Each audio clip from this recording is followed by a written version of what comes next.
Yo, It's good, man. you know, same. You know, Yeah, no music today. We just raw dogging it straight into it. Um, how you how you feeling? You ready? man. I'm ready, man. I've been ready, man. I'm not even gonna lie, man. This is like the most exciting but most frustrating time of the year, man. You get excited, can't like the draft happens, OTAs happen, you get camp, you get the pre as soon as the preseason comes, you're just like, oh man, football, man, we right around the corner. And then, preseason ends, then you got a week off. Like this in between time right here, this is like yo, man, I promise you, the NFL regular season can never start quick enough. But before that even happens, we get the pleasure of doing, like I call it the unofficial fantasy football draft weekend, aka Labor Day weekend, Mark. So Yeah, you already know what time it is, man. How many leagues are you in, Mark? Let's talk about that. How many leagues are you I'm in three this year. Three. in? Three leagues. Yeah. I don't know about you, but yeah, I'm in three. What up? I'm I'm in three as well. You know what I'm saying? But the dope part about being in the three leagues that I'm in right now, I'm a recovering fantasy football addict. You know what I'm saying? There was a time, once upon a time, I was in six leagues at once. We have dwindled it down to three. I only wanted to be in two, but excuse me, in all three leagues, there's people that I know. It's people that I know. So I'm not joining four random leagues anymore. I ain't cracked out like that no more. You know what I'm Yeah. saying? I definitely have dialed it back. You know what I'm saying? I did my rehab, Mark. So, but honestly, three I think is a good number. Anything more than three, you start to lose track of who's where and what's happening and who's on which squad and all that. I promise you, Tobias wins one time, and this dude feel like he he the godsend or something, man. What's That's up with funny. him? Like, I don't know, but what I will tell you was this: like, what's up? Do you think I want to hear Tobias speak about anything fantasy football? No, I don't, Mark. But you know, um, quiet is kept. I hope he's paying attention because this is the only time I'm going to give him props. So when the season starts in that particular league, Mark, outside of you, which you haven't even been having the best of luck in that league, but outside of you, there's only two people that I look at their rosters after every draft and I'm like, damn, that's going to be a problem. Tobias and Darius. Like coach, you worry sometimes, but then he always has too many Cowboys players, so you don't, you know what I'm saying? But Darius's roster, Tobias's roster, every draft, I'm like, damn, man, they got a squad again. Like they had a great draft. So shout out to you, Tobias. This is it. After this, you know what I'm saying? You can kiss my ass. So yeah, plain and simple. You know what I'm saying? I see you in the regular season, my boy. hey man, I'm gonna let everybody know right now. Sean, Sean be having this. I guess his arch nemesis is Tobias. Tobias be on his butt in that league. In that league, if I could take you into our chats, Tobias don't let up. So Yo, in that you way, know what? Sean, You know Sean, what the frustrating part is, Mark? Here's the frustrating part, man. Since I've been playing in leagues with Tobias, right? I believe I've won two championships elsewhere. But in that particular league, he like, you trash, homie, you garbage, and then I be finishing last. Like I don't even have a decent enough year to where I could just fend him off. In the 1 year mark where I made it to the playoffs, right? Where I made it to the playoffs and I had a chance and I had a good run to, you know, and I say this with the utmost sensitivity and respect. Damar Hamlin dies on the field and fucks up my fantasy football playoffs, okay? The game never finished. I never played. I had a bunch of Vikings players, and I had some Bills players. Just never finished. Tobias wins the league that year, bro. Like I really couldn't I couldn't do anything, man. I'm just like, dog, I can't even say I finished in a higher place than him in the playoffs, bro. He got me again. And I believe, if I'm not mistaken, I lost to him in that Damar Hamlin game. Yeah, so, you did. You know what I'm saying? Like, No, yeah, man. no, I don't know what's you up did. with the fantasy gods, but you know, they just like, dog, this ain't it for you. I be sounding like Meek Mill on the sideline because I be wanting to tell you. I be like, get up. Like, 'cause the way they be giving it to you, I be like, dang, this stuff. You know what's my wild, guy Mark? over there. But I even took a different approach last year, right? Oh, Tobias gonna enjoy this shit. I took a different approach last year. I was like, you know what? I ain't even gonna talk crazy to him. I'm not even gonna talk any trash. Did that shit matter? No, it did not. I finished last place again. Like, this is crazy. It's like every other season I finished last, and it's like I've never finished last this many times. I can before these, every other season last place finishes mark in that league. Mm-hmm. I've only finished last twice. And we just talked about it. I was doing 4 to 6 leagues a year. I've only finished last twice. And I had entire rosters just crumbled, but whatever, man. I don't know what's going on in that sleeper league, but you know what I'm saying? It's something, I don't know. He doing something. He's cheating, Mark. He cheating, bro. That's all I'm gonna say. He cheating. He doing something illegal. Something fishy about it, like them France gold medals, man. Something fishy about it, Mark. Well, I can't figure it out though. You know what's funny? The only time I've ever finished last, when I finished last, I had the absolute most points for. I had the most points for and finished dead last with 2 wins. Yeah, you seen my last place finishes. They were legit last place finishes. No, yours was awful. I don't even know. Bro, if you would have told me I started the season with Justin Jefferson, Mike Williams, I had Dalton Schultz, I had Mark Andrews. Bro, I had everybody. I was like, yeah, I'm about to kill it. Mark Andrews gone, Mike Williams gone. They not even throwing to Dalton Schultz in the first 6 games of the season. I was like, yo, this is crazy. Yeah. But what you brought up just reminds me, hey, we're going to go ahead and get into this fantasy stuff, and I'm going to start it off with this. Don't be the guy that needs to make a trade, but just be holding on for dear life, hoping that something changes. So Sean needed to make that Mark Andrews trade last year. He needed that in his life. He was just holding on for dear life, hoping that something would change, hoping that something would be different. Now, that Mark Andrews trade could have helped both of us. He could have won a game or 2, and I could have went further in the playoffs. But no, this dude don't want to make the trade because he hoping and wishing that somehow his roster is going to be different. No, your roster is still trash. You need to help elsewhere. Make the damn trade. It's crazy that you're saying the roster is trash. Bro, James Cook was cooking. I had Kenneth Walker. I had T. Higgins. I had Mike Williams. I had Justin Jefferson. I had all these. Now, granted, half of them dudes, or 3/4 of them dudes, got injured, right? You know what I'm saying? They didn't know when T. Higgins was coming back.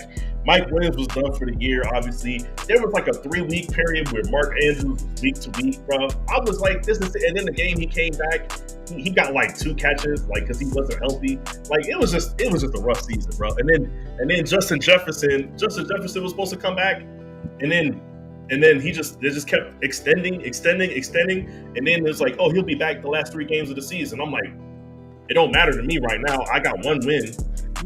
But I would like some redemption. I would like to get some hate wins. You know what I'm saying? I want to knock some people out the playoffs. And then they're like, yeah, he's good to go, but we just going to sit him for the rest of the year. I'm like, hey.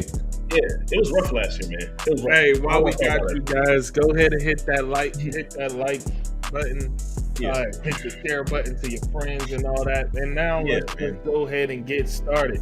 One thing that I want to start with is notable cuts on your 53-man rosters, because today was cut down day for everyone. And so teams had to get down to 53. This is important for fantasy football wise because if you were a person that was like, yo, my sleeper is Noah Brown, then guess what? Because Noah Brown had a good fantasy year last year as the third receiver for the Texans, and you was like, my sleeper is Noah Brown because somebody might get hurt, I'm going to just stash him or something like that. And you need to know this because Noah Brown was cut today. Noah Brown was cut by the Texans today. Very surprised move, in my opinion, because like I said, Noah Brown had huge games when Nico Collins and Tank Dell was out. And like Noah Brown was viable, and he continued to be a viable option as Tank Dell continued to be out. But they went elsewhere. The Texans did, and now Noah Brown is available. One place that I could think of, they sent Zappy packing. Desmond Ritter, you Desmond Ritter fans out there, you truthers for the Ritter camp. Hey, real quick, John. Hey, Gerard Mayo said, May is the second best quarterback in the building, Don. Hey, man, look, man, we told y'all what it was going to be. Y'all just like mediocre quarterbacks. But sorry to interrupt. You know what? Continue, Mark. I just kind of dropped that in there. You know? Yeah, he left the building next up. That left the building. What's his name? Kadarius Toney is no longer a Chief. This was long overdue, but he is no longer a Chief. One place that I would like to see Noah Brown go is I would like to see Noah Brown go to the Cardinals, man. Because I think Noah Brown at the Cardinals, they need the wide receiver depth. I mean, right now they're sporting Marvin Harrison, and truthfully, I don't really know who else. I don't know who the second wide receiver on that squad is. Another, I do know through. Is it Moore? I do know. Yeah, I do know through our post earlier that some people were talking about maybe Noah Brown could be used at the Ravens. He was like, "I'll give up Aguilar for my bad. For Michael right Wilson." I forgot Wilson. Yeah, that's crazy though. Like for Wilson to be the number 2 guy is crazy. Yeah, but like, see, that's what I'm saying. Cardinals could use him. Tim Patrick was cut today. They need him. Okay, they need him. Tim Patrick was cut today. John Ross, Martavius. Oh, we were talking about this. The feel-good stories ain't going to happen this year. So the guy that you was rooting for that never panned out, he's not going to pan out. So the John Rosses, he was cut. The Martavius Bryant's, he was cut. You know what I mean? That's over. Frank Gore Jr. Frank Gore Jr. being cut is preseason superstar. Yeah. Frank Gore, that's wild to me. Like, there's not much behind James Cook over there in Buffalo, and there's going to continue to not be much behind James Cook over there in Buffalo. So that kind of lets you know that they're not necessarily pressed about the run game or about how much they will be running or anything like that. So do with that what you will over there in Buffalo. But Frank Gore will serve as a backup somewhere. I don't know. Yeah, he's for sure going to get picked up by somebody. Where I see him headed is the New York Giants. They need the depth at running back. I mean, you can trust Devin Singletary all you want. Their rookie that they drafted, he got injured before the season started, so they're gonna need. You know what I'm saying? I would look at somebody like Frank Gore and say, okay, even if he ends up being the third running back on the depth chart, that's somebody that I would look at if I was the New York Giants. So, man, but yeah, it's been interesting. Like you said, usually there's some feel-good stories. Usually there's some guys that get picked up at the end, and you're like, man, I mean, they might never see the field, but I'm rooting for them. And it's like, I don't know who that is this year. Yeah. I have no idea, man. Yeah. He said, Rob said Ritter got -2 fans. It's wild. Yeah, like, look, man. Desmond Ridder getting cut is probably the most surprising, but also not surprising move. It's only surprising in the sense of man got drafted early. He was a starter last year, and then this year they don't even want him as a backup over there. Was it Arizona? They don't even want him as a backup. They said, you got to go, bro. We don't got a roster spot for you. So yeah, that's it's a pretty interesting thing that happened there. But I think, like you said, I don't know if you said it in a post or if I saw another post, but it was like that lets you know exactly the caliber of head coach that Arthur Smith was. You know what I'm saying? Like, shout out to Arthur Smith. You know, bringing the Steelers down. I appreciate you, sir. That was me. That was me. I'm gonna just let you guys know before we get further into this, and we're going to get into it right now. We're working and talking as if this is full PPR leagues. So this is how we'll be operating as if the leagues are full PPR. So when we talk about a guy being at a certain level,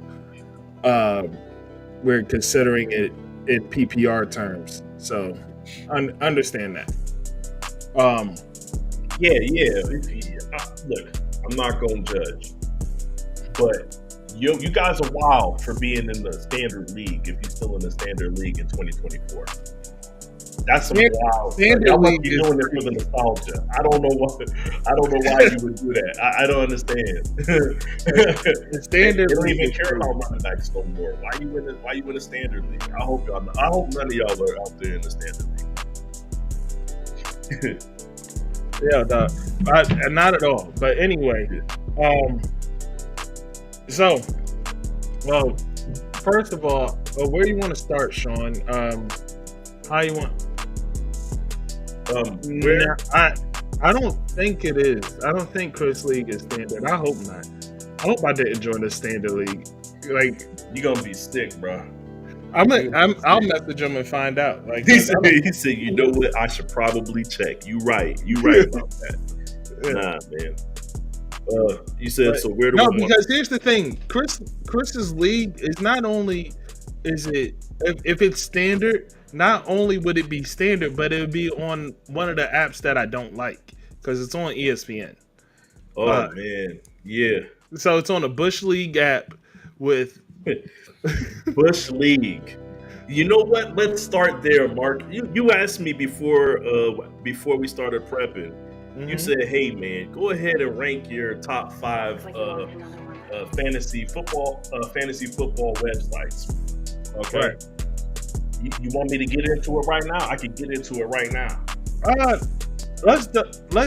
We've been talking and bullshitting for almost 10 minutes. Let's just go ahead and get into the nuts and bolts for these people. All right, man. Let's go. Real quick, man. All right, so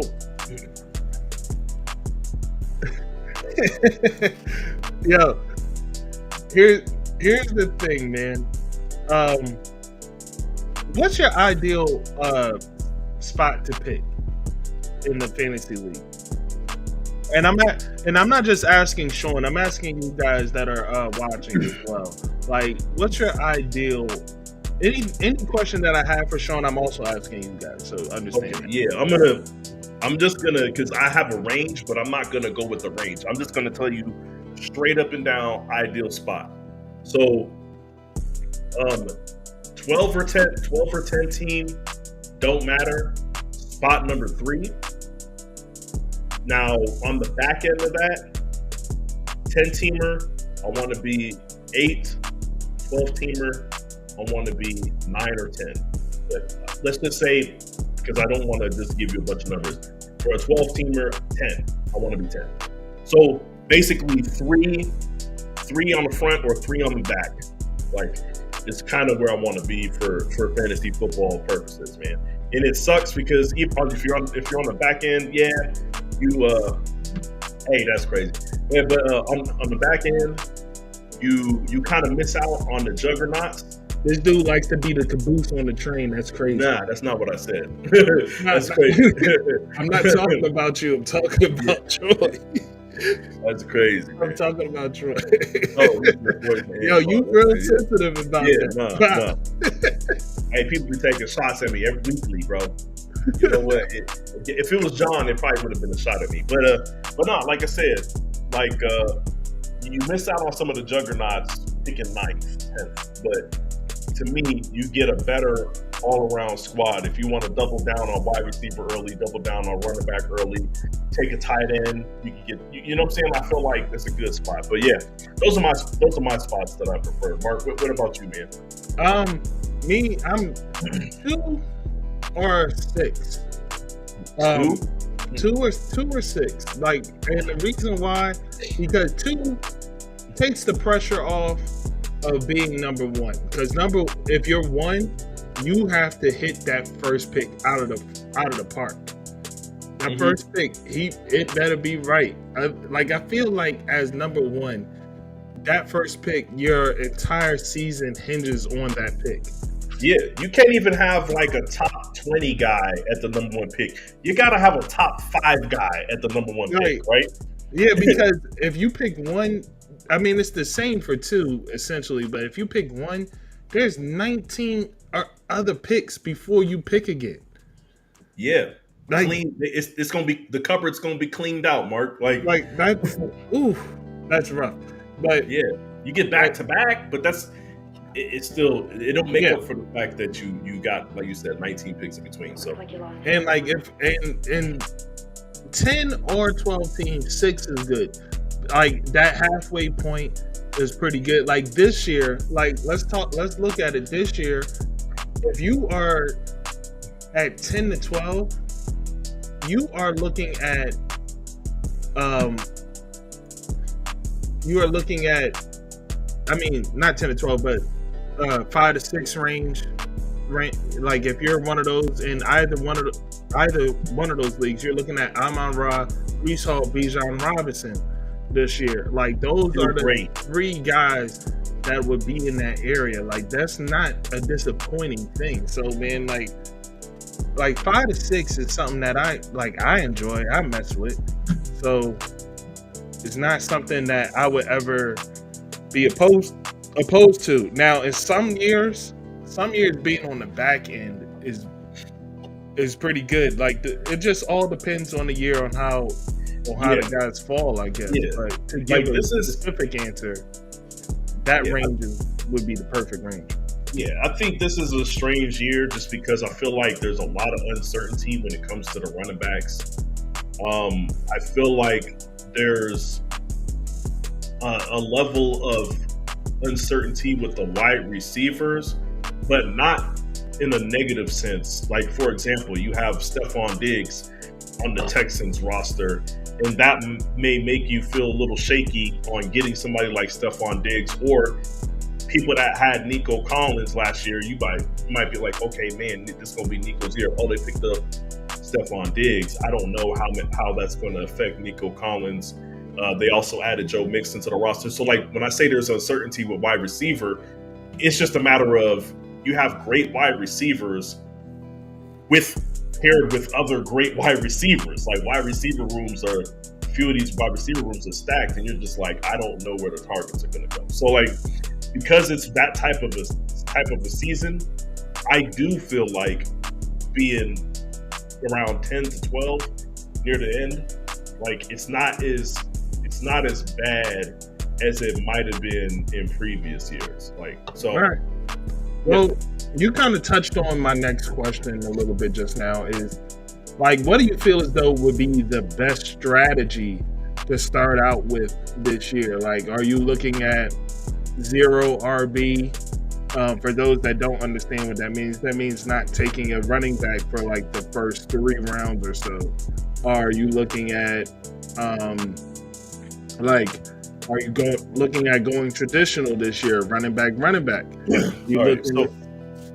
All right, so I'll give you the answer. And this, I don't know how many of y'all are familiar with the fantasy football terminology, draft terminology, but I would say hero RB is what you should do, which means you try to get one of the top tier running backs within the first 3 rounds, but your focus is going to be wide receiver. So, for example, this season, like you said, Mark, you at that 5-6 spot, you go and you lock up Bijan, right? And then because like you can still get a really good wide receiver coming back around, but you're not getting that caliber of the drop off for running back is so crazy that you're like, okay, I just feel like you get your running back, you come back around, and then you stack your wide receivers, and then maybe go after a tight end, right? So, but yeah, hero RB means you basically want a bell cow, top 5 running back, a running back that's going to finish in the top 10, the top 15 of fantasy scorers in general. And then you just go wide receiver heavy. Like your number 2 running back doesn't matter as much, but you still want to get somebody that's a number 1 that's not in a crazy timeshare. So like, yeah, hero RB is the strategy that I think is the way to go, because if you ignore and you go 0 RB, Mark, you could be ignoring some guys like a Breece Hall or like a Bijan, you know, and I don't think that's a good strategy to ignore those guys. They're all right. Well, let's look at what that strategy would entail if you were to do that. Let's say in the 5-6 range, you're looking at Breece Hall, Bijan Robinson, right? Now these are the guys that you would end up missing out on. AJ Brown, Garrett Wilson may be there, but here, right around here is where the guys that you would come back around for your wide receiver, which is Puka Nacua, possibly, and Marvin Harrison or Devontae Adams. And then you still have Drake London and Chris Olave, but I feel like there's a huge drop-off between from there. Like going to Drake London from Puka Nacua, Marvin Harrison, Devontae Adams, I think that's pretty huge. So I'm just going to consider those 3 for right now. Yeah. So like let's say you flip it, you still doing hero RB. Let's say you take Amon-Ra in the first round, and then you take Jonathan Taylor in the second round.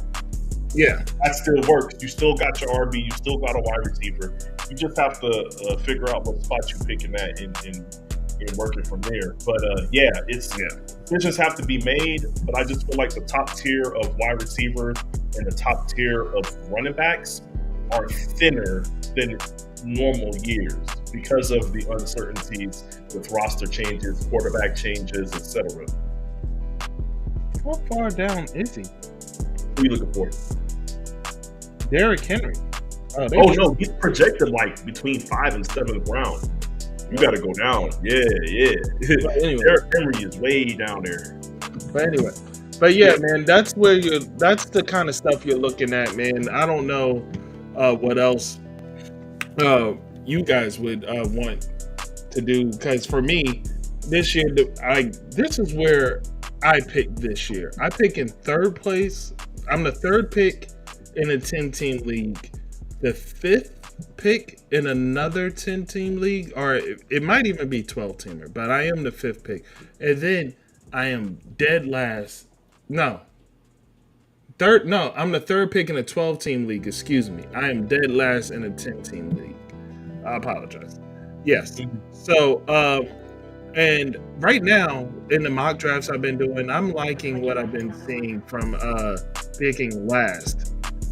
But yeah, man, Gibbs he is dealing with the injury. They're not saying that it's super serious, but he is dealing with the injury. I just for the update there, I got it. I just looked it up, Mark. They're saying only thing that's been said is he has a leg injury, very vague. But about 2 or 3 days ago, he was at practice running routes and catching passes from Jared Goff. So that's a good sign. Yeah. You kind of get scared when teams start being vague about the injury. Like, oh, it's a leg injury. Like, what? Yeah. Now, if he wasn't practicing at all and they were being like, oh, it's a leg injury, I would be very concerned about that. But the fact that you see him out there, like they said, they saw him out there with no pads on, running routes and catching balls. At that point, you're just like, okay, they're resting him so that he can recover for the season. That's what it seems like more of. So, and they've been very, very protective of Jahmyr Gibbs and how many touches he's been getting since his rookie season last year. So, yes, if you're concerned about him having his touches getting vultured by Montgomery, then yeah, man, I feel like the hint of, hey, he has a leg injury. Whether he starts week 1 or not, I would be concerned about the number of touches that he's going to get early on in the season. All right. Listen, not to, in an effort not to give too much away, because a lot of the guys that are watching are guys that aren't. Yeah, we got to go against. Yeah, so in an effort not to give too much away in this, I'm just going to I'm going to say this, and then I'm going to give it to you. The position that I feel like may be on a resurgence for at least this season is the running back position. I feel like the running back position, there's been a lot of movement in running backs this year. You have guys that are on different teams with fresh outlooks. So where things may have gotten stagnant for them in the past, they don't have that now. And these guys have gotten paid.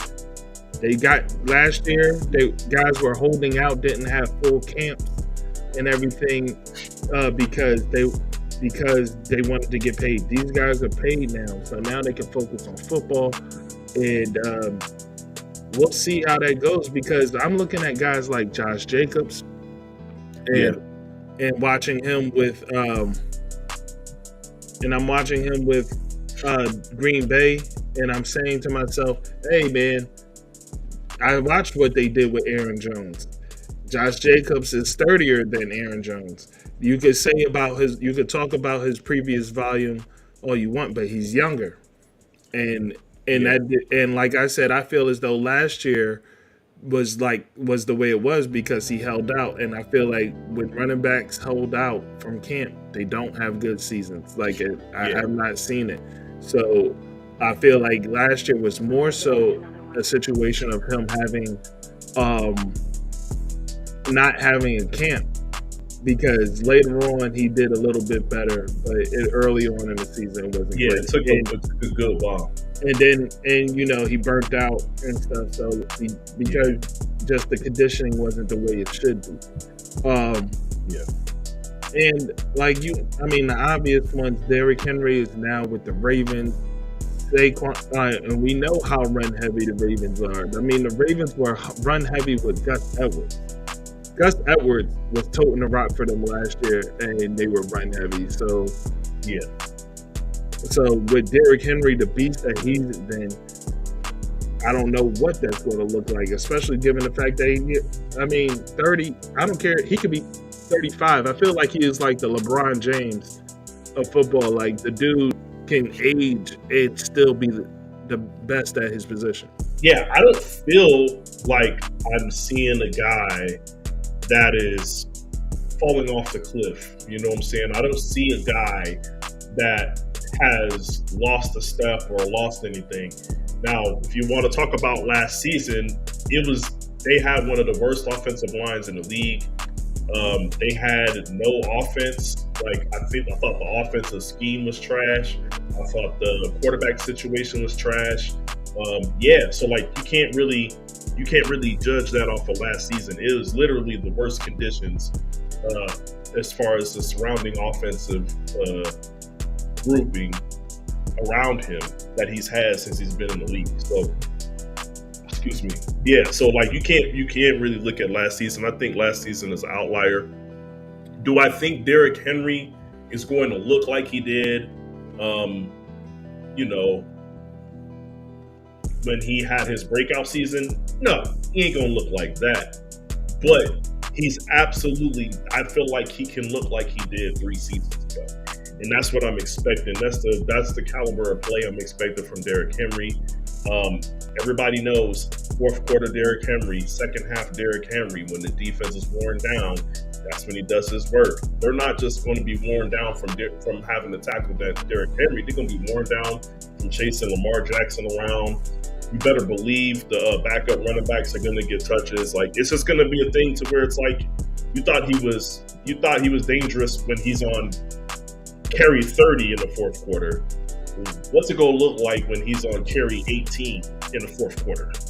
Right. So yeah, I expect a lot. I expect a lot out of Derrick Henry this season. But yeah.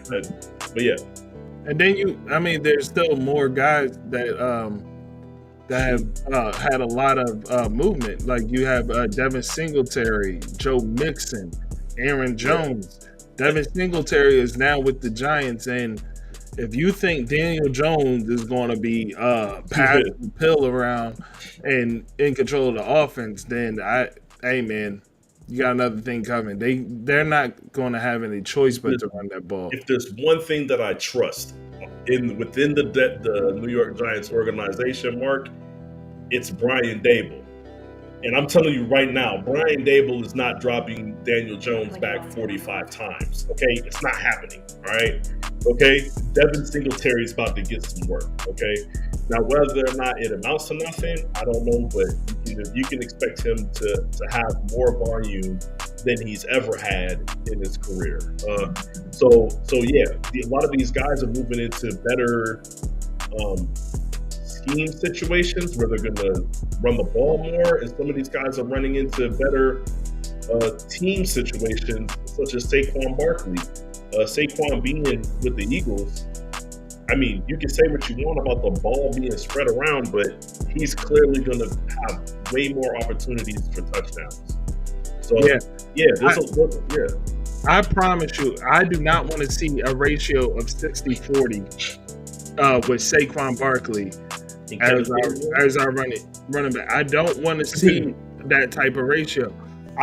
The ratio better be 75-25. Like, I do not keep him healthy.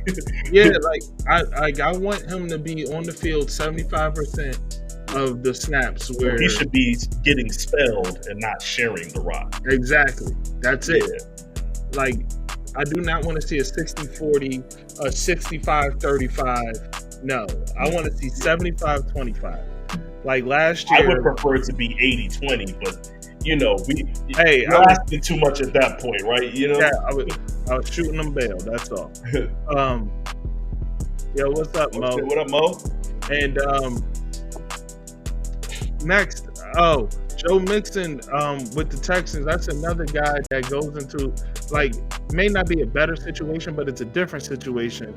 And it's offensive line is better, Mark. So I'm going to say it's a better situation. Okay, there you go. And but I'm just saying, as far as the opportunity, because there's still Stephon Diggs out there, Nico Collins is out there, and Tank Dell. Pass happy. It's not going to be as pass happy as the Bengals, but I don't think. Let's be honest. He's probably going to get 3 to 4 more carries than he was getting with the Bengals. It's still not going to be a lot. I just think I'm gonna say it, man. I think CJ Stroud plays football more intelligently than Joe Burrow does. I think CJ Stroud puts more thought into the next pass than Joe Burrow does. Like, Joe Burrow is and it's not saying that Joe Burrow is not a smart quarterback. I just think Joe Burrow trusts his receivers to do what they do more so than CJ Stroud is not going to be like, hey, Stephon Diggs is down there.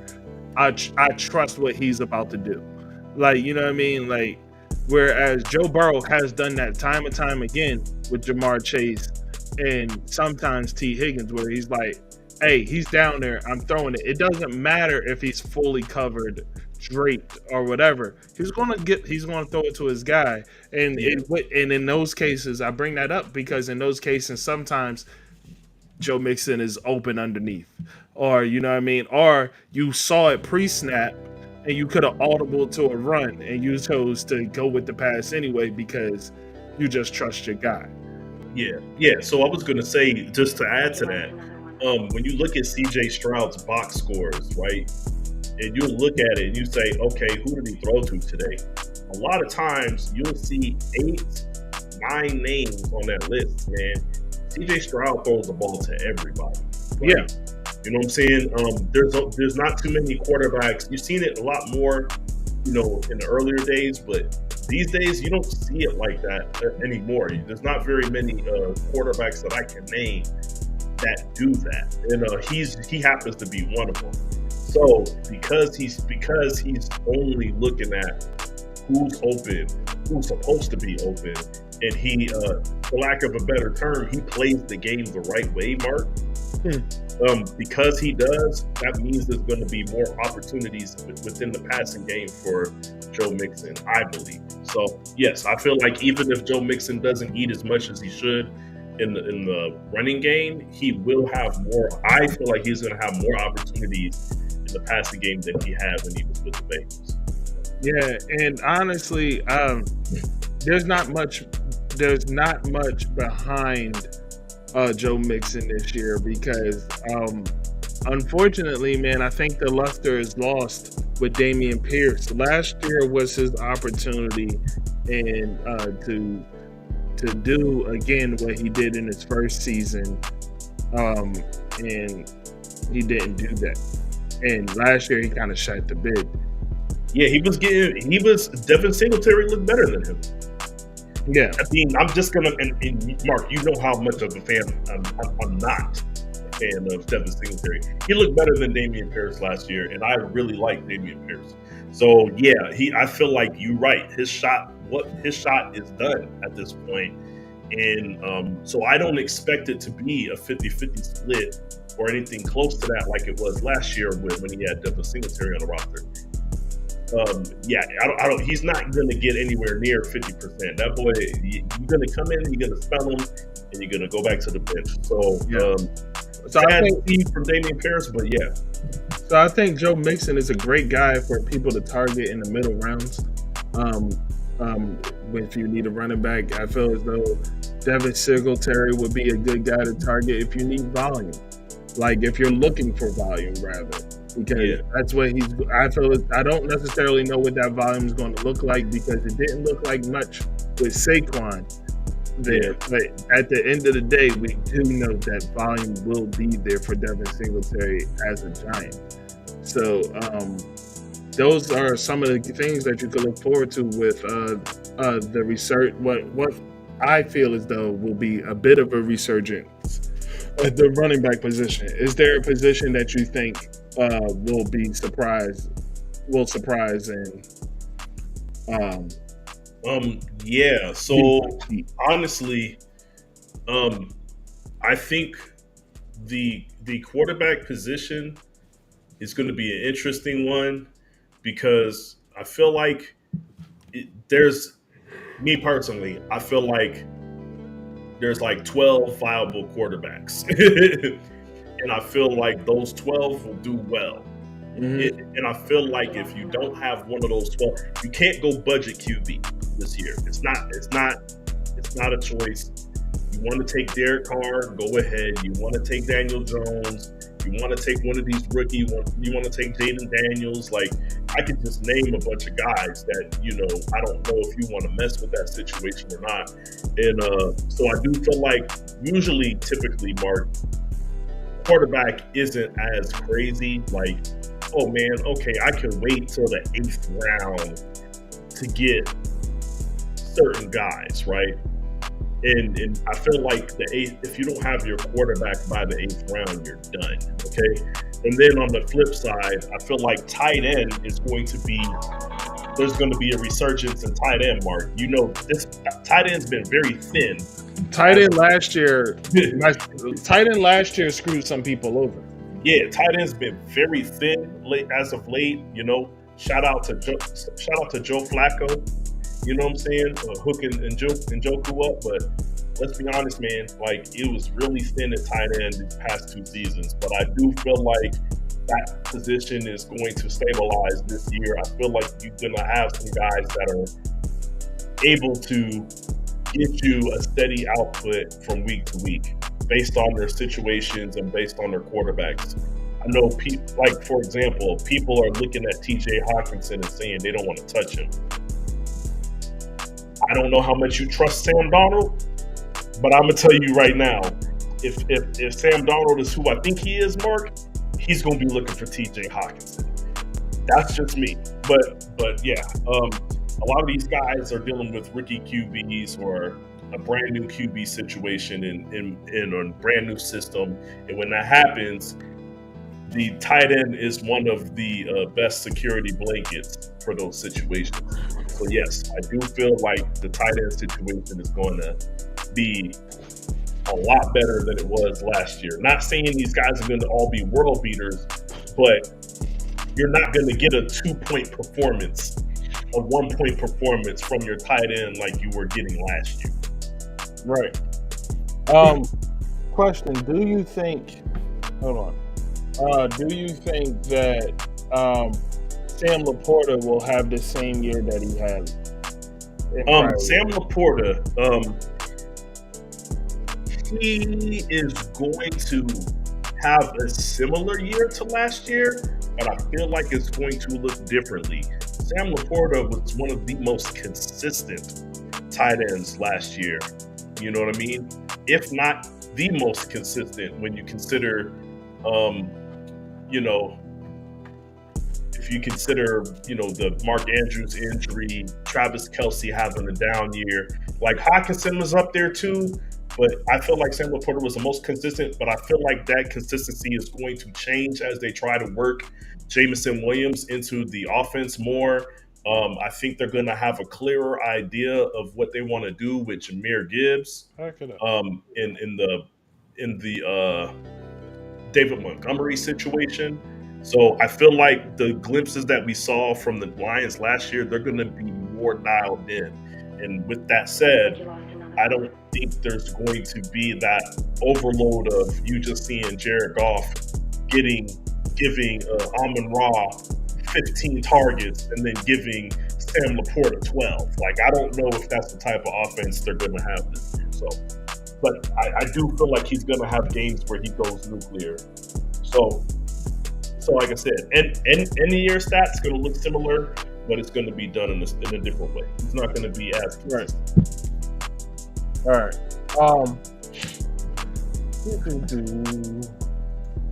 Let's see. Any other area? I actually forgot what the question even was now. Hold on. Oh, you just asked me. You were asking about the. You asked me about it. I think we were asking about positions that you think are going to change. But okay. Well, here's an interesting thing. Mo Green says Geno Smith will have a better year with a new coach and offensive coordinator. Their secondary will be better too. All right, so let's talk about it, man. Do you like Geno Smith was a great fill-in 2 years ago? Yeah. 2 years ago, he was a great fill-in, and he may have won you some games. And then with the usage of DK and Tyler Lockett, that definitely helped as well. Do you think that Geno Smith can get back to 2 years ago? I mean, so. Last year wasn't terrible, but like I said, 2 years ago was actually like borderline good.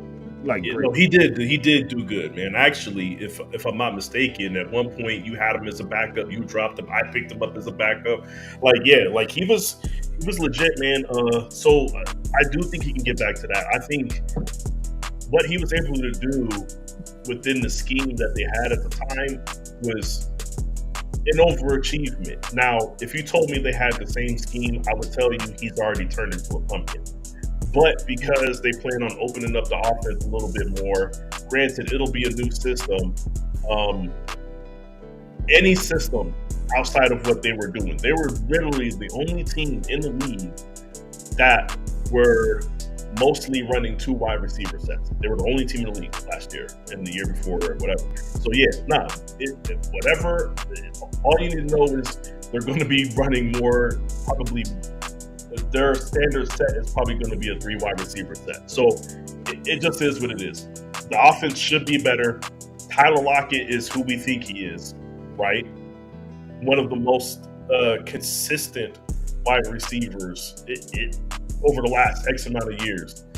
I believe he can get open all the time. DK Metcalf has improved as a route runner, and he's improved his route tree to where he can do the short stuff, he can do the quick outs, he can do that stuff, right? He can catch over the middle. I expect a complete improvement in Seattle all around. I expect Kenneth Walker to be more efficient as well. So, yeah, I feel like there's going to be all the changes that are happening in Seattle with the offense are going to be for positive. I do believe that Geno Smith is somebody that, I would probably consider for a backup QB in the fantasy team. Well, currently, I'm just going to show you guys the ranking system that I'm using is Fantasy Pros, which is a consensus of supposedly 120 experts. They currently have DK Metcalf at number 38, which if this was to go in order in a 12-team league, this would be in the 4th round. And it would be in the 4th round either way, but this would be at the beginning of the 4th round. So DK Metcalf is considered currently a 4th round pick. If DK Metcalf was sitting there, would you spend a 4th round pick on him, or would you rather take the likes of a Malik Nabers, a DJ Moore, or a Devonta Smith, or even a Deebo Samuel? Honestly, man, I'm looking at who's around him, and unless you're taking the only other thing that I would do around that point is take a quarterback, maybe reach for a quarterback that I want. I like Amari Cooper. I'm not sure about that though. I mean, he seemed to be the only thing that can make his numbers go away is Deshaun Watson, who's supposed to be starting. So that's a little bit of a question mark. But nah, man, I would still consider Stephon Diggs at that point. I would still consider Josh Jacobs. DJ Moore is a little bit, to me, I think he's in the same type of situation, but I consider DJ Moore still having more upside for volume. So there's a few guys that are around him that I think I would consider on equal playing field or above him. Like I said, I would consider a DJ Moore to be above him in that, even with Keenan Allen there for Chicago. So but he's still a good pick at that spot, I believe, with a 4th round pick. All right. Well, like I said, all the questions that I'm putting out here is out for all you guys. So if you want to respond to the questions, go ahead and we'll talk about them. Or if you have a question for us, go ahead and ask it. Yeah, I was just going to say that. If y'all got questions, man, we'll answer them. So I guess another wide receiver that is around that slot is Malik Nabers. Do you trust Malik Nabers? Not him as the player, but do you trust him as the fantasy football player? Not touching him at all. Zero chance. It's not even a question to me, Mark. That's like if you who was old buddy. See, I don't even remember his name anymore. Who was the wide receiver that got drafted by the Panthers last year? Well, I'm gonna tell you right now. They were taking him, and they were thinking about Bryce Young situation. Like, he gonna find him, and then what did it turn into? It turned into the Adam Thielen show. I do not trust the Malik Nabers situation at all. Not drafting him at any point in time. Not even late. Hey Mo, your question was, would you take Metcalf over Kirk or Marvin Harrison? Now, are you saying Kirk Cousins or Christian Kirk? Christian Kirk. I'm assuming that you're saying Christian Kirk because it's wide receivers. Now, but to answer that question for myself, I'm gonna just let you know now, Marvin Harrison should not be still available by the time you're getting to the Metcalf range. If Marvin Harrison is still available by the time you get to the Metcalf range, take him. Take him. He has to be immediately and laugh. He has to be a target. Like in that scenario with nobody around him. Yeah, you say you might see double teams, but he's a rookie. They're not gonna double team him off the bat. Like he's gonna have time to build up to that, right? Yeah. So he shouldn't be seeing double coverage out the gate. Like people respect him, but they don't respect him like that, my dude. Like essentially, Marvin Harrison is a second round pick right now. According to the consensus, he's a second round pick. So, and Metcalf being the fourth, there should be no reason why Marvin Harrison drops 2 whole rounds. Now, Christian Kirk, his situation, I would definitely take Metcalf over Christian Kirk. I don't trust Trevor Lawrence as a quarterback. I don't trust the consistency over there for the Jaguars. That's where Christian Kirk is. Oh, no. Christian Kirk left, right? Or I thought he was with the Jaguars. Or am I thinking about I just said the Jaguars. Oh, no, you did. You said Trevor Lawrence. My bad. You're right. Yeah. My bad. Yeah, no, he's over there. Like, Jaguars, yes. And it says, Christian Kirk is currently in tier 5. He has fallen. So the consensus agrees with me that Metcalf is a superior player or has a superior chance than Metcalf does. Yeah, I'm gonna be real. Christian Kirk does. Christian Kirk is another person that he's not going to be on any of my draft boards, Mark. That floor is too low. Like I can see you put Christian Kirk. I don't care if you even just have him as a flex. You're going to get a couple weeks where he gets you 5 points.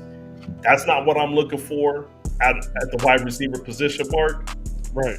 Like I told you, I'm probably just going to get one good running back if I can, and then we're talking wide receivers and all these other positions, bro. I'm hoping that I don't have to even look at Christian Kirk at all. Not even as a hope. Well, maybe if somebody gets injured in the receiving corps for the Jaguars, I don't even want them in that scenario. So no. I like this question. This is a good question, Mo. Thank you for this question. Oh man, is there a fantasy point producer on the Chargers? How late do we draft Dobbins or Gus? All right. Yes. Short answer is yes. There is a fantasy point producer on the Chargers, and the fantasy point producer outside of Justin Herbert is Joshua Palmer. Now.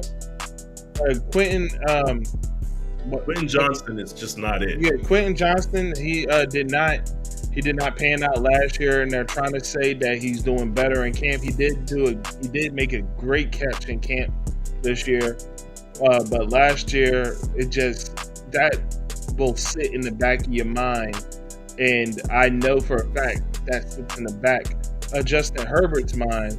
And just to let you know, anytime that Keenan Allen and not Keenan Allen or Mike Williams was out, anytime one of them was out, the guy that you were looking for was Joshua Palmer. Joshua Palmer was the heavy target of Justin Herbert anytime they left. Now Joshua Palmer showed up with an injury last year, and so but in the games that he played, look at his targets. So he is heavily targeted by Justin Herbert. And this year, he is already currently listed as the number 1 receiver there. Yeah, his only other competition, because I'm not worried about Quentin Johnston. Matter of fact, Quentin Johnston might end up getting passed up by Ladd McConkey, who is their rookie, right? He's probably going to get passed up by him. I'm just going to let you know right now. So that's a late round. Hey, if you want to take a late round flyer on somebody, Ladd is somebody that I would consider, because I would trust him over what we've seen over the years with DJ Shark, who is the other receiver, and I would trust it over Quentin Johnston. But with that said, DJ Chark is the only other receiver that he has to worry about. And DJ Chark, for whatever reason, has never lived up to anything. Okay. And he's had opportunities, and he's somebody that's always injury prone as well. So, like, I'm not worried about that. Like, and this is just a tip in general for fantasy football. When you see, if in most cases, if a quarterback is a type of quarterback that hyper targets somebody, it doesn't change. They will find somebody to hyper target. They will find their new guy, the same way that Aaron Rodgers has always found a new guy, the same way that Tom Brady has always found a new guy, right? The same way that Drew Brees has always found a new guy. All right, pay attention to that. Justin Herbert is that quarterback. Whoever he has the most chemistry with, he's going to hyper target them. So right now, it just happens to be Joshua Palmer. So right now, if I'm not mistaken, Mark, you can look on the list here. Joshua Palmer is a guy whose ADP is probably like 10th round. So, late round steal with Josh Palmer.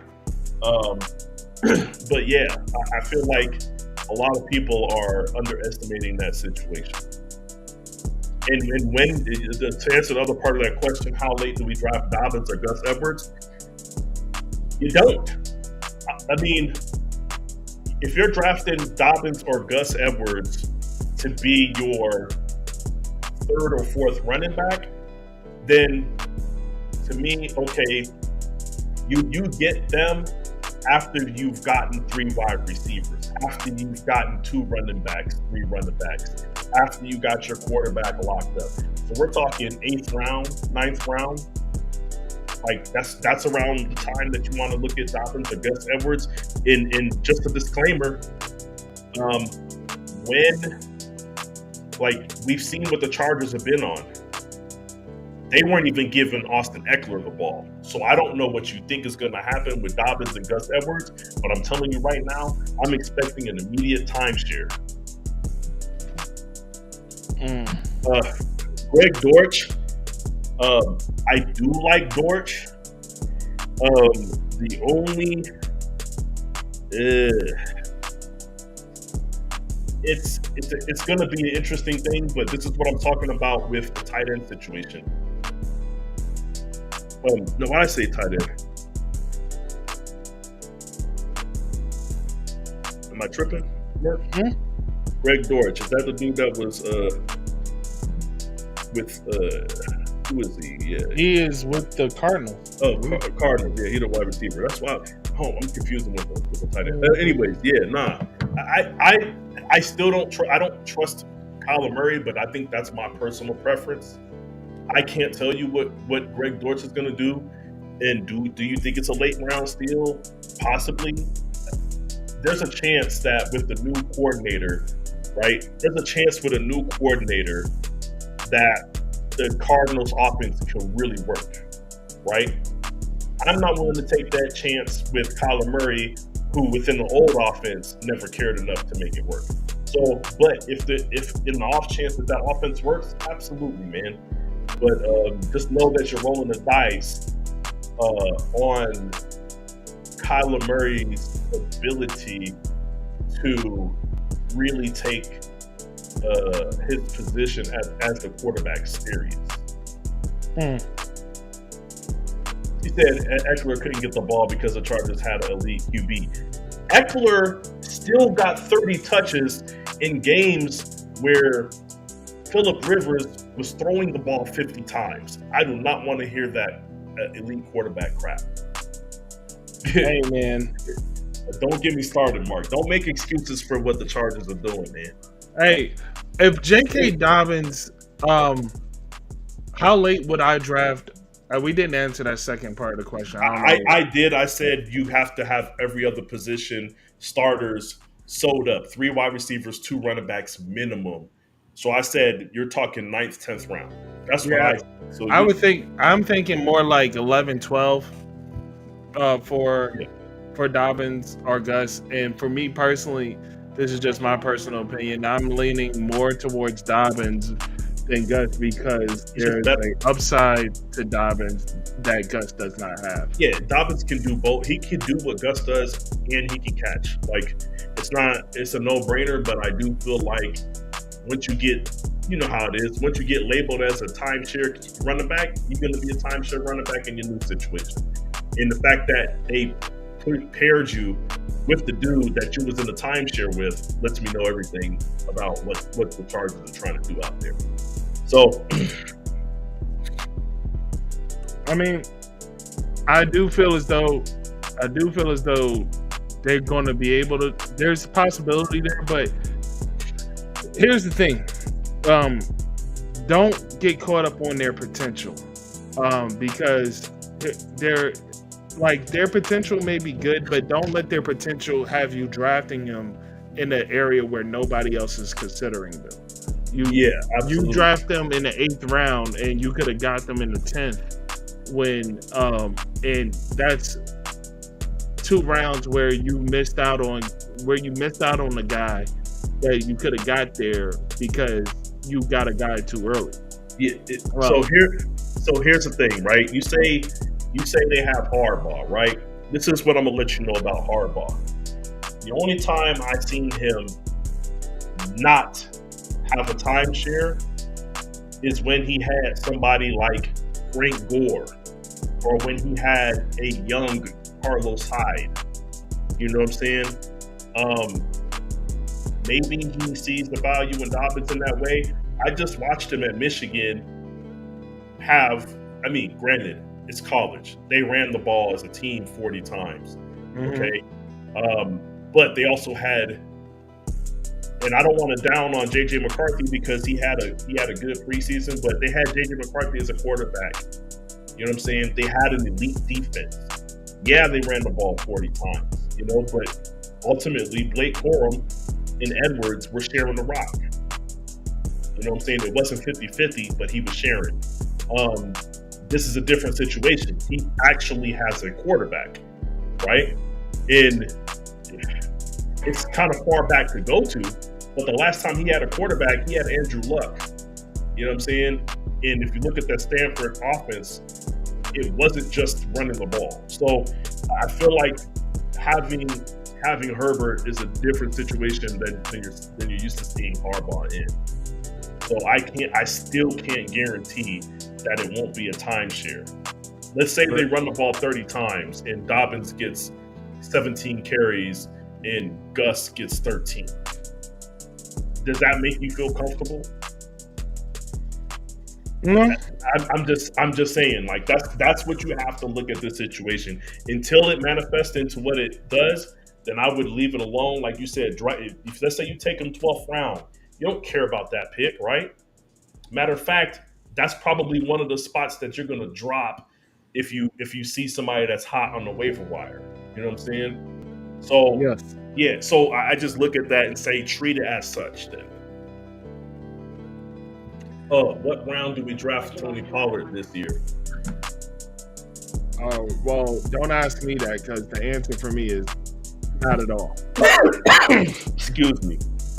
I'm not even, and that is not skill based. That is straight up. I have a philosophy that I don't draft Cowboys at all. The only Cowboy, even if he's with the Titans. Oh yeah, that's right. He did move. Well, let me put it this way. Here's the situation, man. I don't draft players that are on bad offenses. Specifically the running back position. I do not draft running backs on bad offenses because of the simple fact of you are 1,000% beholden to volume. And you're 1,000% beholden to receptions. Right.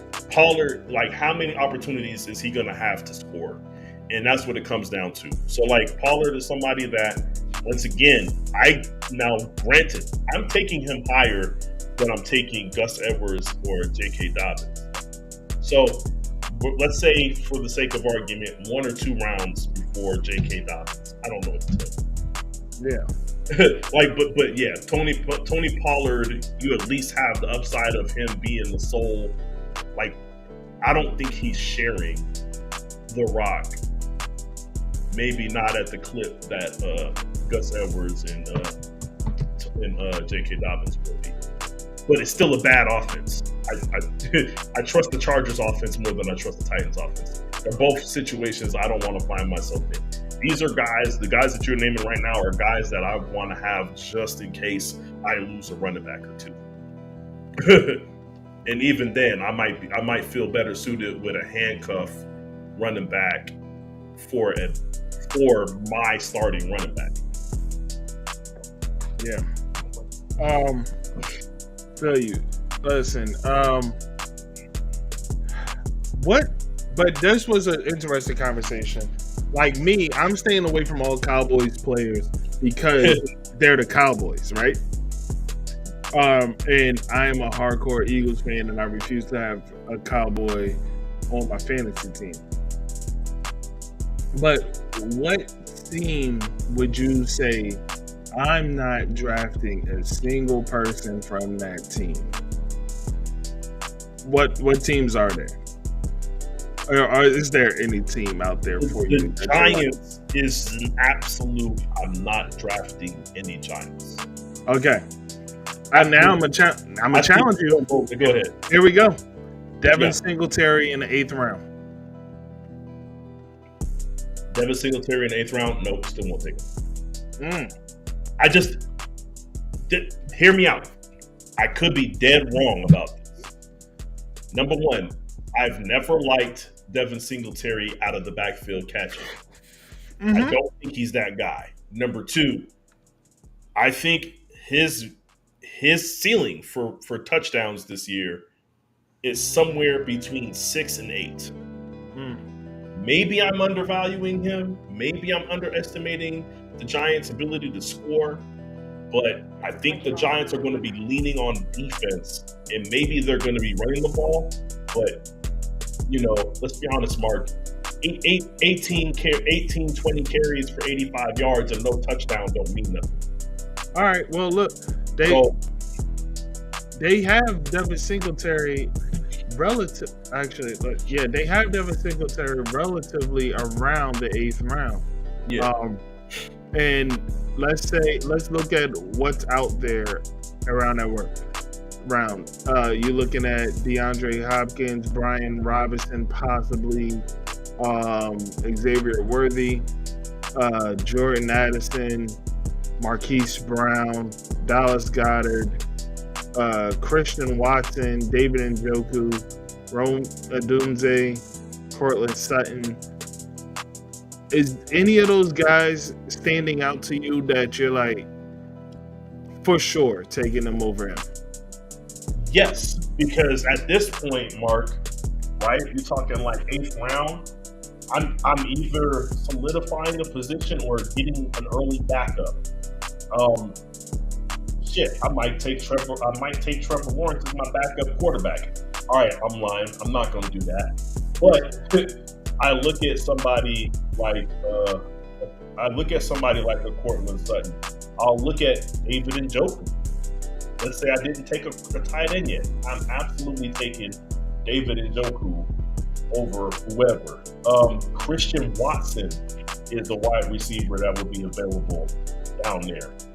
Granted, I know what type of season he had last year, and I get that. But Christian Watson is somebody I would take over him. I would, and I hate saying this, Mark. I know you have your Dallas Cowboys policy, but I don't. I would take Jake Ferguson at tight end. I feel you. Over Devin Singletary. I would take Jared Goff at quarterback. Jake Ferguson. I do feel a way about Jake Ferguson, but I mean, not Jake Ferguson. I feel a way about the Cowboys, but Jake Ferguson is legit. Yeah, there's I just don't want anything to do with the Giants offense at all. So yeah, Devin's, like I said, I would take Jake Ferguson. I'll take Jared Goff. Don't even matter if he's my starter or my backup. I would take Jared Goff. That's what we're talking about here, man. I don't like this stretch of players though, Mark. I don't really put with this stretch of players right here. I'm gonna let you know right now. Like, I don't like it, but there's a couple guys that I would take out of there, and Devin Singletary ain't one of them. So, all right, now here's another one. Malik Neighbors. He falls to the sixth round. He's like somewhere around the third or fourth round, and he falls to the sixth. You're not taking him? Not taking him. Don't think the volume is going to be there. Mm. You have to get first downs. You have to extend drives for the volume to be there. Okay. I do not believe in this offense. Understood. For me, that team is the Raiders. Under no circumstances. Yeah. Under zero circumstances. Well, there's multiple teams actually. I'm not taking the Raiders. I'm not taking the Patriots. I'm not taking Saint either. There's multiple teams. I'm definitely not touching the Saint. You know what, Mark? It's strong. Like, I feel very strongly about the Saints, but I will say, if Chris Olave is hanging around at a certain point, I'll take him, right? I will absolutely take Chris Olave. Well, here's the thing. Alvin Kamara is hanging around at a certain point. I'm going to take him because of the volume. Alvin Kamara as well. Because of the volume. Yeah. Would I like it? No. I would hate the fact that I'm taking it the Saints. I'll be honest with you. I would hate it. Every game that my player doesn't get a touchdown because of Derek Carr, I'm going to be upset. Like, I already know what it is. These players' normal floors won't be what it's supposed to be. Their floor is infinitely low because Derek Carr is playing quarterback. That would upset me. I just know I'm going to be in for heartache. But let's be honest. If Alvin Kamara is discounted at a high enough rate, there's no way you're going to pass him. So, okay, yeah, simple, man. It's very, some of these things are very easy decisions that are just gonna, it's gonna cause you heartburn in the future. Like, now I feel you. Yeah. Just like your Kyle Pitts last year, man. Oh, man. He's still on the board? Man, I guess I'll take him. You know what I'm saying? Like, you know it's gonna cause you heartburn, but he was, it was discounted enough, Mark, and he was like, I'll do it. You know what I'm saying? So, yeah. I guess there ain't a discount. Is there a discount enough this year for? I don't know. He's in the best situation he possibly could be in. Mark, how you feel about Kyle? No, like, listen, the world collectively has gotten burned by Kyle Pitts. Like, there's so many skits about like Kyle Pitts, like burning you, and then looking at a situation this year and you're signing back up for the same thing. Like, hey, man. I can't say I can't blame you either way. If you sign back up for it, I understand, and if you don't, I get it. I get it either way. You get it either way. Hey, you know what that's like? That's like me and D-Hop, boy. That last time D-Hop got me, it was the last time I could stomach, Mark. And it's not even that he had a bad year. He just didn't have I drafted you in the second round year. He didn't have that. You know what I'm saying? And then then he started getting hot and then going cold. Like, I don't want you to give me a 21-point game today and an 8-point game tomorrow. Yeah, absolutely. Like, when I need you. Like, I don't need an 8-point game from you when I need you. You know what I'm saying? Like, nah, man. I had enough of the D-Hop stuff. And then especially people are like, oh man, he went to the Titans. Are you gonna absolutely, definitely not. You know what I'm saying? So D-Hop been dead to me. I don't even see him on the draft boards anymore, man. All right. I don't even see him. You know what I'm saying? He don't even appear on my draft board. I just remove him all the way completely. But yeah, those were excellent questions, Mo. Keep them coming, guys. If y'all have, he said, I see Mo said respectfully, all Giants wide receivers have been getting hurt for 5 years straight. Mo, I hate to break it to you. It's been longer than 5 years straight, man. It's been like 7 or 8. You got to go back. Odell been hurt every year. Like, the wide receivers for the New York Giants have been getting hurt year after year since Victor Cruz. We could go all the way back to Victor Cruz, man. That's how long the Giants wide receivers have been getting hurt, man. Like, I'm with you. Do not touch them. Like, you can expect the injury. You can expect flashes of greatness, and then you can expect underperformance due to quarterback play. Like, there's just a lot of things that you can expect from a New York Giants wide receiver, and all of them are negative, Mark.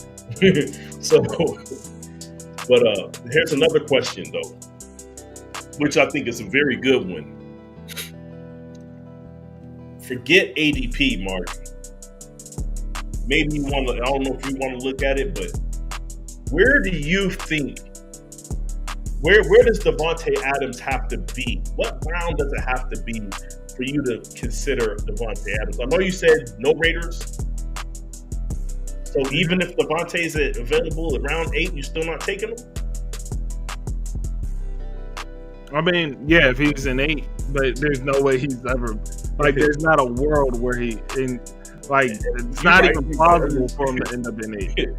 All right, cool. I'll let you rock with that answer. But like, my answer is it's not going to happen, so there's no point. But yeah, exactly. Like, there's not a world that is plausible that he ends up in 8. I'm standing on this. I told people last year I ain't touching Davante Adams. Yep. You know what I'm saying? The people are like, oh no, he gonna. You must never seen Jimmy G play the ball, play the position of quarterback. You must have never seen Jimmy G before. You know what I'm saying? Like, first off, Jimmy G don't hyper target nobody. Like I don't know what you think is gonna happen. You know, so like I was just like, nah, man. It just Jimmy G ain't good enough to hyper target anybody, and that's the issue. If he was at least good enough to do that, I would have had some faith in the situation. But nah. So nah, absolutely not. No Davante Adams for me this year, which sucks because I love Davante Adams. Yeah, I think he's a phenomenal player. I think he's one of the greatest. It ain't gonna work out. Do I feel bad for him? No, I do not. You wanted this. Granted, Derek Carr ain't there. You was foolish to want Derek Carr too. So I don't know what's going. Like, you are getting maybe not precisely what you asked for, but come on, man. You wanted to. You did not want to have Aaron Rodgers as your quarterback no more. That's on you, my brother. You left Aaron Rodgers. That's on you. That's funny. Hey, man. I mean, you say that, but clearly he chose, like, he didn't want this situation. He wasn't expecting it to be like this. He wasn't expecting this. He was expecting something a little bit different, man. He wanted his guy. You know what I mean? Did they pull the rug out from under him? Yes, they did. Yes, they did. They absolutely did, Mark. But what did you see? Like, I will say that, you know what? I'm not going down on Derek Carr. He was able to find Davante Adams wherever the hell he was on the field. Yep. I will give him that. Yeah. He was able to play. He was able to find that man. And him and Darren Waller, if they was on the field, he was going to find them. Shit. Under Renfro, he was finding these guys. Was he winning games? Kind of, but not really. But fantasy-wise, he was actually helping some of these guys put up numbers. I wish Trey Lance was y'all QB. No. It's so crazy, man. People are still to this day giving me crap about me wanting us to give Trey Lance a chance over Jimmy G. I was like, I don't care if we have to have a down year or two.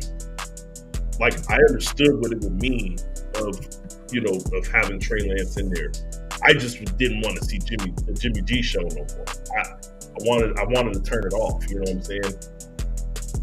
But yeah, no, I don't wish Trey Lance is our QB. Not right now. Okay, we got more questions from Mo. He said, I would draft Jerry Jeudy before I draft the Giant receiver. That is funny. He says, do Justin Fields start around week 5 or 6? That's funny that you were just automatically assuming Justin Fields is starting. Well, here's the funny thing, right? The former Steelers head coach, his name escapes me right now. Head coach Yes, or OC? head coach. Steelers? Yes, man. That's crazy. There's not a lot of them, so Bill Cowher? yes. Thank you. That's why I was like, yo, they only had like 3 head coaches in their entire existence, bro. Like, why is Bill Cowher's name coming up? What you Bill Cowher, he was talking about like the Steelers and their outlook or whatever, and he was saying how, he was asked, I guess, like, who do you think the Steelers would go start with and how things work? And he was saying that the Steelers should start with Russell Wilson. And he was saying because Russell Wilson being the veteran and being in these situations before, him starting, if things don't go well, it's not going to change much for him.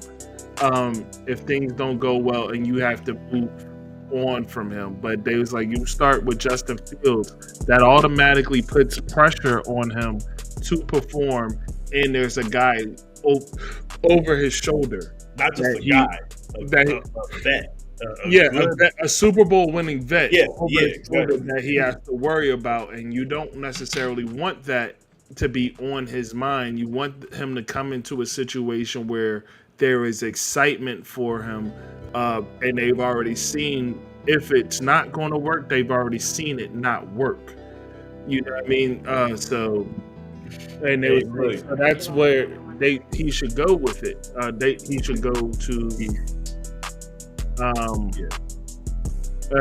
they should go with Russell Wilson. Now, there's a chance Russell Wilson works out early on, but there's also a better chance that it doesn't work out early on.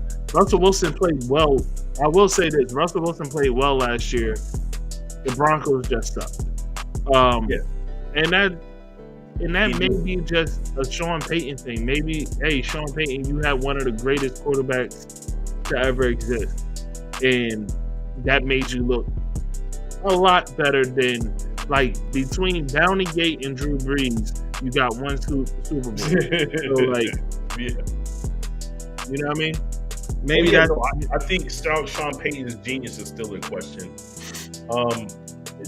I don't understand what genius starts out a season saying that Peyton, what's his name? Peyton, whatever, the trick play QB dude was going to be starting over Teddy Bridgewater or over Jameis Winston. And right. The man Teddy Bridgewater went perfect for you. The next year you moved on from him. I don't know what kind of genius does that. But, you know what I'm saying? Like I said, Sean Payton's genius is still in question. But yeah, I do put a certain amount of stock in maybe Russ still has something left. Considering what he was able to do last year in the god-awful offense with players hurt everywhere, running back situation in the toilet. He was able to work within the offensive scheme that was given to him last year and squeak out some wins that I felt like they had no business getting to. But I do feel like I would rather see what Justin Fields has versus to let Russ go, for lack of a better term, let Russ cook. I'd rather see what Justin Fields has, and I do think it would be smart if, like what Bill Cowher was saying, is to wait and kind of do a build him up to that moment so that he has that confidence and he doesn't have that fear of looking over his shoulder. But does he start around week 5 or 6? I think for any quarterback situation like this, if you plan on bringing the young dude in, you have to do it by week 5 or 6. You have to have enough games left on the schedule for them to really get their feet wet. And you don't want to start them too. You don't want to start them too late, but you also don't want to do it too early. Like week 3, at that point, it's almost as if, you started the season, and at that point, that level of expectation when it comes to the end record is then squarely on your shoulders. So yeah, all in all, I wanted to make a comment about this comment here. I want to respond to this one here, Mark. Got Troy saying it don't matter who starts, Tomlin will find a way to go at least go 8-8. What I think is hilarious, Mark, is they added a 17th game and said you can't go 8-8. You can't have a 500 record. And what does Tomlin do? We still not going to have a losing record. We going 9-8. We going 9-8. Don't worry about that. Like, here's the thing. I think it's the most ridiculous thing ever, Mark. I hate that they're entirely so focused on. Well, they never had a losing record. You guys still like y'all you may not have a losing record, but you suck. Like, Mark, I'm calling them losers because you're not in the playoffs every year. Like, I don't care if you went 9-8 and missed the playoffs. You were losing. Okay? You're just the first loser. You know what I'm saying? Like, you barely missed the playoffs, you're the first loser, man. I don't want to hear about a team that consistently misses the playoffs because they're going 500. Now, I will say this. That is exclusive for them because, man, if you were 4-12 the year before or whatever, then you going 9-8, you're moving up. So that is exclusive for the team that is consistently just doing 9-8 and stuff. He found a way to improve the team. They added another game to the schedule. Right. Oh, disgusting. Real quick, man. You were, like, I wanted to bring this up. Well, kind of.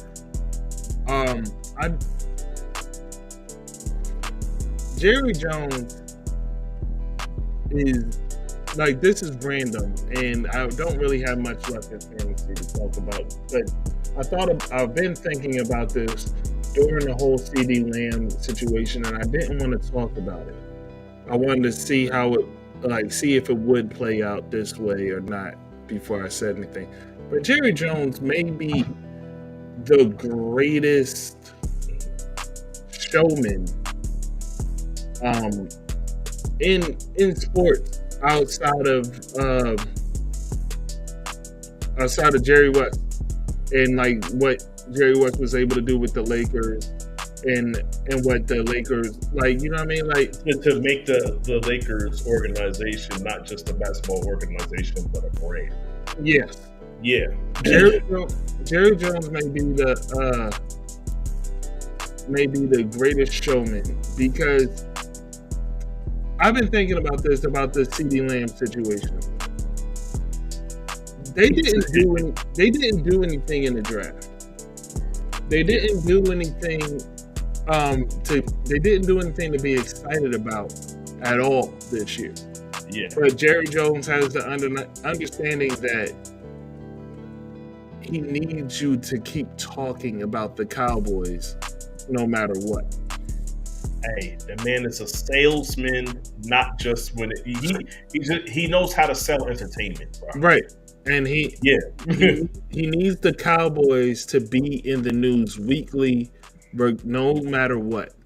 The only way that he could have the Cowboys in the news weekly is by generating drama, because he could not generate excitement, so he had to generate drama. He didn't do nothing in free agency, right? Even though he said, "Look out, we about to be cooking," type stuff, and then did absolutely nothing. Right. And no free agents. No free agents. Only the most exciting thing they got was Ezekiel Elliott. Yeah, so, they brought Zeke back. You know what I'm saying? He pulled an EA move. You know what I'm saying? They done took this feature out of Madden, and then they said, "Look at what we got." He said, "We got Zeke." So this is what he did. He couldn't generate excitement, so he generated drama. So, and the way he generated drama was creating a contract drama in which he was like, "Yeah, man, I'm gonna just say," like, he knew that going to the press conference saying that stuff was wild, like saying like, "Nah, I'm not too worried about it." Like, you know what I mean? Like, he knew that it was wild and that it was going to generate a controversy to a degree of like, and keep people talking about them when really the Cowboys aren't much of anything to talk about. Like, so I just wanted to bring that up, man. Shout out to Jerry Jones for understanding that as long as you're talking about me, then I'm doing something right.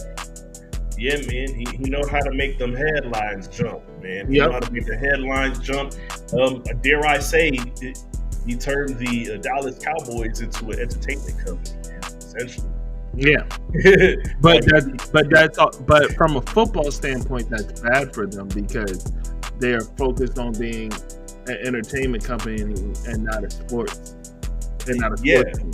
And the bad part about that is, people like to say,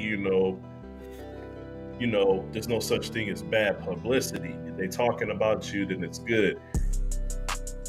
It has to be, look, man, it's not good for your team, Mark, right? It's not good for the morale of your players when you keep putting the Super Bowl or bust pressure on them, right? Mm-hmm.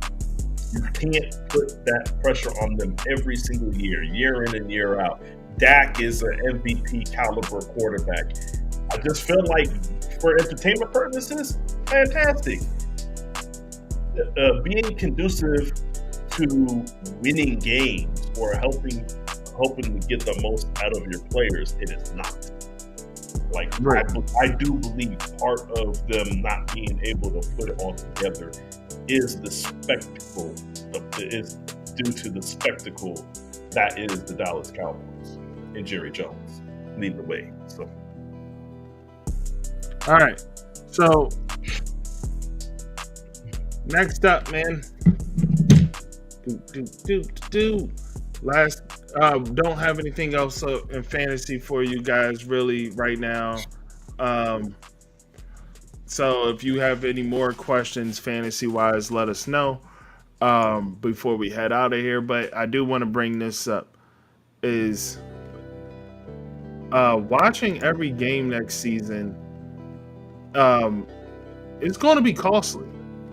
Like, this is a little thing that I saw on Facebook, and I was like, wow, that's crazy. But it said NFL fans could spend over $1,300 next season if you wanted the opportunity to watch every game. And they broke it down how. Local games, $74.99 a month. I guess they're saying for like your local cable TV or like the YouTube TV, Sling, any of those services.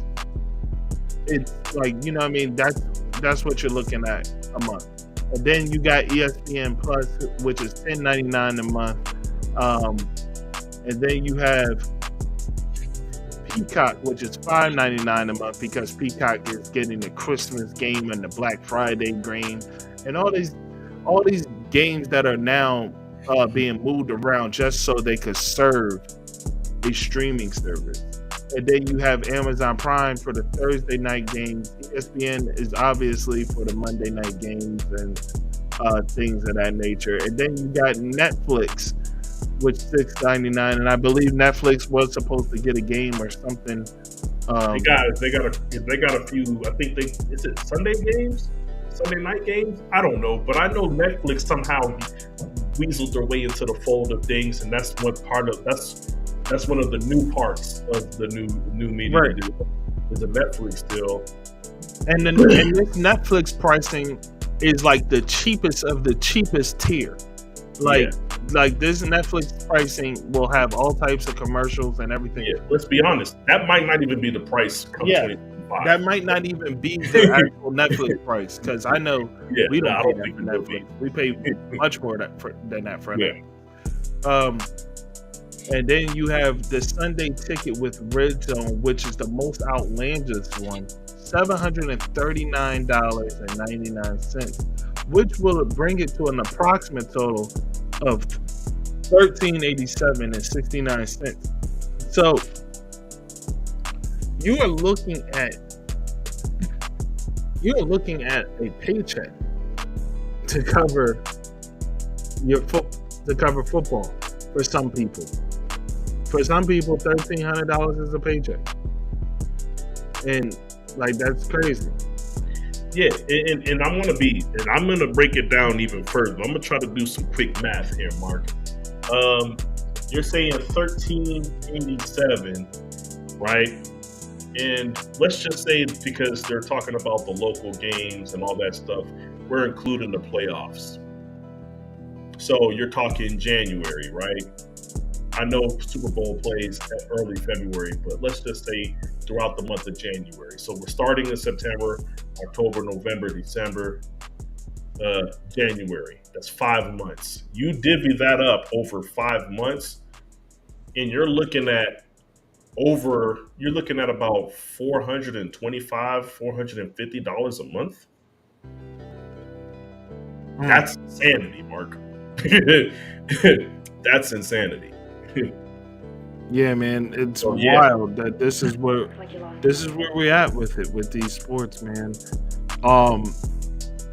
very terrible on that. I said over 5 months. Excuse me. That would be close to $300 a month. That's still $200+ a month, Mark. There's nothing that I pay $200. Is it over? No. See, here's the thing. It's not even like you said over 5 months, but you are counting from regular season to the end, where that's playoff. I'm counting the playoffs and you shouldn't do that, because none of these services will matter come playoff time. Okay, within 4 months, then it's back to what I said. Really, it's September to December. Like, how many games is in January? Yeah, September, October, November, December. That's 4 months. Yeah. So, yeah. Special delivery, Mark. Shout out to the wife. Thank you, Jess. But yeah. No, so yeah, we're saying 4 months, Mark, but I mean, it's still, no matter which way you slice it, it's just ridiculous, right? And I think the most ridiculous part about it, outside of the 5 places that you got to watch it, is the $739 price tag of the Sunday ticket with NFL Red Zone. That is the most ridiculous part of it. I remember when it used to be $400, and I would talk DirecTV down every year to either get it for free or to pay like $1.50 for it. You know what I'm saying? Like, I ain't never paid full price for NFL Sunday ticket. And the second they said that I was gonna have to pay, you know what? I wouldn't even say the second they said I was gonna have to pay full price. You know what I'm saying? I just started finding other creative ways to watch football. But yes, $739, not worth it. All right, very quickly, I just want to put up some this ain't breaking news, but it is news. Because I did see it earlier, I just kind of ignored it without thinking about it. The Browns are putting Jameis Winston on the trade block. They are going with Dorian Thompson-Robinson as their backup QB over Jameis Winston. I'm telling you, they do not like Jameis Winston's personality. It's the only explanation for any of this, because there's no way that you're telling me that he's not better than Dorian Thompson. There's no way you're telling me that Jameis Winston is not better than him. There's no way that you're telling me that you would rather take a flyer on Derek Carr than Jameis Winston down there in New Orleans. Like, there's so many situations that I just look at it and say it has to be. He's a little what would they say? Not weird. Let's call him eccentric. Peculiar, eccentric, right? You're not sure if that's the type of personality that is built for leading a team. But I still look at it and say that man led those FSU teams to championships. Like, I don't understand it. I never heard a bad word about Jameis Winston from his teammates when he played in Tampa Bay. You never hear a bad word about him. Teammates love him. I just don't get it, man. Well, here's the thing, man. I said this back then. Jameis Winston made a mistake. And it was a very stupid mistake to choose to go to the Saints over going to the Steelers. It was the dumbest thing he could have possibly did for the future of his career. And got labeled as a great backup. He didn't even get labeled as a great backup. He just got labeled as a backup. Okay, you're right. Teddy Bridgewater got labeled as a great backup. Jameis Winston, you're right, just a backup. And you're absolutely. We did talk about it when it happened, Mark. And the biggest thing about it is the Steelers. It doesn't matter what position you are. It doesn't matter how bad you are. Once you become the starter, you are given a full shot. Yes. There's no. They gave what the heck is his name? That idiot quarterback they had before Kenny Pickett. I don't even remember his name. The dude that got bonked on the head by Myles Garrett. Like, he should have never had a shot. Yeah, Mason Rudolph. They gave that man 2 seasons, Mark. He was awful. He didn't deserve 1 season, Mark. They gave that man 2 seasons, bro. Okay? Jameis, just know, if you would have went during that time, you might have been the Steelers quarterback all the way up until the point they drafted Kenny Pickett. And who knows if you actually would have. They might not even. They might not have. They might have even drafted Kenny Pickett. If you're the quarterback that I think you are, they wouldn't have drafted Kenny Pickett to be the starter. That's for sure. You know what I'm saying? So, like, yeah, nah, man, like, you're right. It was a terrible decision, man. And yeah, I do feel bad for him because I do feel like he's just one of those quarterbacks that should be a starter or should have been a starter this whole time, man. Teddy Bridgewater, I know we talked about him a lot. Teddy Bridgewater didn't have the ceiling that Jameis Winston had. Right. So and then, hold on. Sorry. Oh. Who was it that was just placed on the PUP list? And they're going to start. Odell Beckham was starting the season. Odell down in Miami. Odell is starting the season on the PUP list. So is Nick Chubb, in case you guys didn't know. But I feel like everybody knew Nick Chubb was starting on the PUP list. You should have known Odell was starting on the PUP list too. He didn't do it. You could have walked into the season blindfolded, not knowing nothing about the offseason, right, and you would have known that Odell would have been starting on the PUP list. So, I mean, when doesn't he start on the PUP list? He did last year. Like, right. Like, I'm just saying, last time I seen him not start on the PUP list was his rookie season with the Giants, and he started off the year. Did he start off his rookie year suspended or hurt? Who? Odell. No, he played this rookie year. He did play, but he missed like the first 3 games. I don't see like I don't remember so long ago. I'm gonna look at it, but if he started off his rookie year hurt, I'm just gonna be like, okay, we should have seen it. Hey man, it is what it is. Yeah, I'm just curious now, but continue talking. Oh well, there's not much left to say, man. We are where we are. There's nothing left. That's the show, folks.